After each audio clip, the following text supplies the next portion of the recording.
مرحبا بكم مع حكيمة العاصمة. كما راكم تشوفوا حطيت البسباس وقبل ما حطيتوه حبة بصل ب4 مغارف تاع زيت قليناه بالبلون تاع الدجاج ودرت البسباس والزرودية وراني حندير معاكم هاد الطبق تاع نهار اليوم.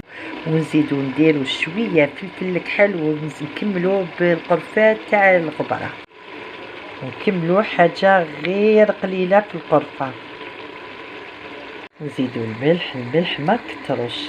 شوفوا بسم الله حنا نحركوا الطبق تاعنا وكما تعرفوا البسباس فيه الماء. شوفوا يعني مازال ما مذقنا وطلق الماء ونكملوا يعني الطبق حتى في الاخر ان شاء الله.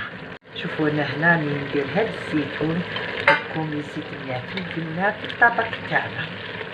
شوفوا انا هنا مازال لي غير ندير التمريقه وما نحتاجوش يعني حاجه كبيره في الماء، حاجه غير صغيره ونخلو كلش على نار هاديه.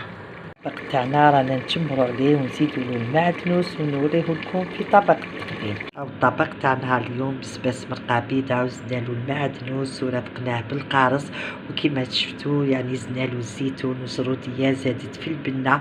وحنا رانا على مقبلين شهر رمضان الكريم، تقدروا تحضروه للعائله تاعكم ونقول لكم خفيف بالبزاف ان شاء الله ديروه وتاكلوه بالصحه. ما تنساونيش على قناتي باش تشتركوا يوصلكم كل وصفاتي وما بقى لي ديما ونقول لكم تهلاو في صحتكم وفي امان الله.